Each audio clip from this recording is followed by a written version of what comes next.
Assalamualaikum warahmatullahi wabarakatuh. Perkenalkan, nama saya Salsabila Eka Putri, NIM 20103011039 dari program studi S1 Fisioterapi kelas A3 semester 2. Di sini saya akan menyampaikan tentang asesmen subjektif dan objektif. Pemeriksaan dasar dengan berkomunikasi dan beretika dengan klien.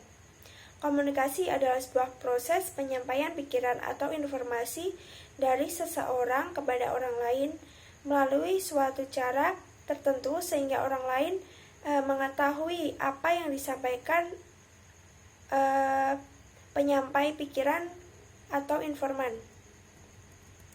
Komunikasi penyebab yang paling umum terjadinya medical errors, di mana kegagalan komunikasi yaitu verbal atau tertulis, miskomunikasi antar staf, antar shift, dan informasi tidak didokumentasikan atau hilang.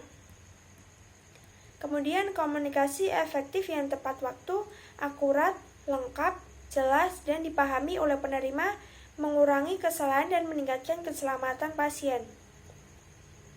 Etika yang baik dalam berkomunikasi. Yang pertama adalah ramah dan santun. Yang kedua, jujur. 3, empati. 4, sabar dan tidak mudah marah. 5, bersikap tenang, tepat, dan cepat dalam bertindak. 6, berikan sentuhan. 7, berpenampilan yang rapi, sopan, dan menyenangkan pandangan mata. Kemudian, jenis-jenis komunikasi. Komunikasi terdapat 2 jenis, yaitu verbal dan non-verbal. Aspek komunikasi verbal yaitu jelas dan ringkas, humor, waktu yang tepat. Sedangkan untuk nonverbal aspeknya yaitu sentuhan, ekspresi wajah, sikap tubuh, dan langkah. Kemudian faktor yang mempengaruhi komunikasi. 1. Latar belakang budaya. 2. Ikatan kelompok atau grup. 3. Harapan. 4. Pendidikan. 5. Situasi. Komunikasi antara terapis dengan pasien, yaitu pada saat anamnesis.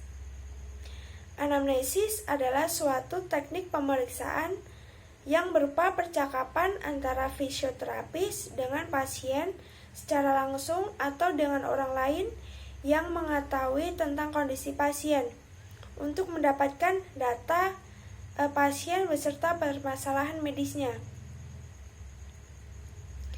Anamnesis, cara untuk mengetahui anamnesis yaitu tanyakan secara langsung kepada pasien atau kepada orang lain yang mengetahui atau yang dianggap paham tentang riwayat penyakit pasien, baik itu heteroanamnesis atau alloanamnesis. Mula-mula dipastikan identitas pasien dengan lengkap, baik berupa informasi biografi, keluhan utama, riwayat kesehatan saat ini, sampai riwayat penyakit terdahulu. Kaji data pasien, yaitu nama, umur, jenis kelamin, nama orang tua, alamat, penduduk dan pekerjaan, agama, dan suku bangsa. Kemudian pemeriksaan fisik, yang meliputi tekanan darah dan nadi, pernafasan, suhu tubuh dan tinggi badan, serta berat badan. Tekanan darah dan nadi diperiksa sebelum, selama, dan sesudah melakukan tindakan fisioterapi, terutama bagi pasien yang mengidap hipertensi atau kelainan jantung. Kemudian pernapasan perlu diperiksa baik mengenai frekuensi maupun bentuk atau jenis respirasi. Yang ketiga, suhu tubuh atau temperatur yang meninggi pada pasien yang telah lama dalam keadaan imobilisasi di tempat tidur mungkin merupakan gejala timbulnya komplikasi seperti misalnya hipostatis pneumonia atau infeksi saluran kemih. Kemudian tinggi badan dan berat badan umumnya mencerminkan status gizi penderita. Selanjutnya IPPA dan PFGD.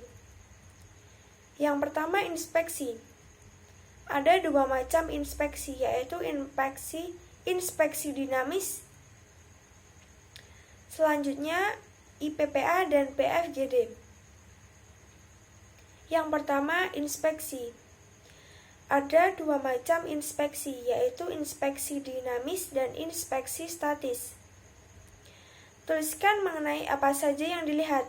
Dapat mengenai keadaan umum, sikap tubuh, adanya deformitas, guide yang spesifik, daerah-daerah atrofis, warna kulit di atas lesi, adanya sianosis, dan lain-lain. Kemudian palpasi. Dalam palpasi terdapat dua teknik. Yang pertama, palpasi ringan. Caranya, ujung-ujung jari pada satu atau dua tangan digunakan secara simultan. Tangan diletakkan pada area yang dipalpasi. Jari-jari ditekan ke bawah perlahan-lahan sampai ada hasil. Kemudian, palpasi dalam atau bimanual. Caranya, untuk merasakan isi abdomen, dilakukan dua tangan. Satu tangan untuk merasakan bagian yang dipalpasi, dan tangan lainnya untuk menekan ke arah bawah dengan posisi rileks. Jari-jari tangan kedua diletakkan melekat pada jari-jari pertama. Kemudian perkusi. Pemeriksaan ini dilakukan dengan ketukan jari atau tangan pada permukaan tubuh. Kemudian perjalanan gerakan atau gelombang suara tergantung oleh kepadatan media yang dilalui. Derajat bunyi disebut dengan resonansi. Karakter bunyi yang dihasilkan dapat menentukan lokasi, ukuran, bentuk, dan kepadatan struktur di bawah kulit. Sifat gelombang suara yaitu semakin banyak jaringan, semakin lemah hantarannya, dan udara atau gas paling resonan. Kemudian auskultasi. Penilaian pemeriksaan auskultasi meliputi frekuensi, yaitu menghitung jumlah getaran per menit, durasi, yaitu lama bunyi yang terdengar, intensitas bunyi, yaitu ukuran kuat atau lemahnya suara, dan kualitas, yaitu warna, nada, atau variasi suara. Suara tidak normal yang dapat diauskultasi pada nafas adalah rales, yaitu suara yang dihasilkan dari eksudat lengket saat saluran-saluran halus pernafasan mengembang pada inspirasi, yang berupa rales halus sedang kasar, misalnya pada klien pneumonia dan TBC.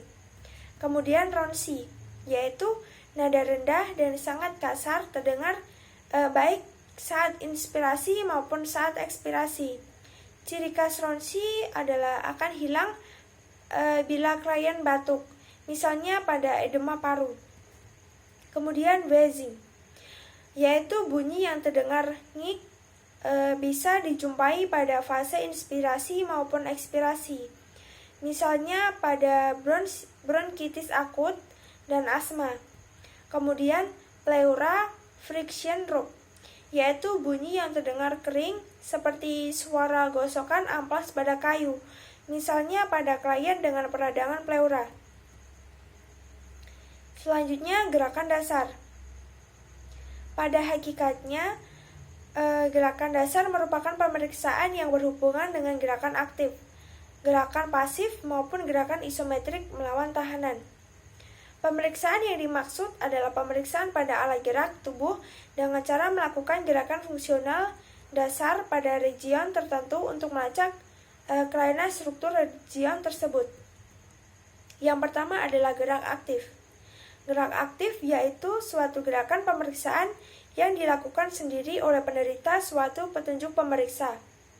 Informasi yang diperoleh dari pemeriksaan ini masih bersifat global, sebab masih melibatkan berbagai struktur seperti neuromuskular, artrogen, vegetatif, mekanis. Pemeriksaan ini dapat memberikan informasi berupa koordinasi gerakan, pola gerak, nyeri, dan ROM aktif. Kemudian gerak pasif. Gerak pasif adalah suatu gerakan pemeriksaan terhadap pasien yang dilakukan oleh pemeriksa tanpa melibatkan pasien secara aktif. Sebelumnya melakukan pemeriksaan usaha agar region yang akan digerakkan dalam keadaan rileks, dan saat digerakkan usahakan mencapai ROM seoptimal. mungkin dengan memperhatikan keluhan penderita dan sesuai dengan pasien safety, sehingga pada satu sisi akan terjadi penguluran, pada sisi yang lain mengalami kompresi. Kemudian gerak isometrik melawan tahanan. Gerak isometrik melawan tahanan atau tes provokasi nyeri adalah pemeriksaan yang ditujukan pada muskulotendinogen dan neurogen. Caranya itu, penderita melakukan gerakan dengan melawan tahanan yang diberikan oleh pemeriksa tanpa terjadi gerakan yang merubah posisi ROM sendi pada region yang diperiksa dan sesuai dengan pasien safety. Selanjutnya, beberapa syarat dalam melakukan pemeriksaan gerak secara isometrik melawan tahanan. Yang pertama, posisi pasien sedemikian rupa agar tidak menimbulkan gerakan kompensasi, yaitu dapat mengaburkan hasil pemeriksaan. 2. Sendi pada posisi CPP atau close back position agar tidak menimbulkan provokasi pada jaringan lainnya, kecuali tendomyogen pada region yang diperiksa. 3.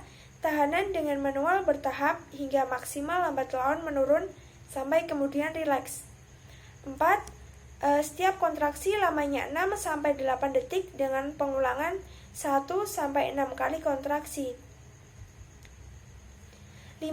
Bandingkan dengan region yang sehat. Pemeriksaan biasanya dilakukan pada regio yang sehat, agar kemampuan regio yang sehat itu dapat dijadikan pedoman dalam mengukur regio yang mengalami gangguan. Sekian dari saya, apabila ada salah kata mohon dimaafkan.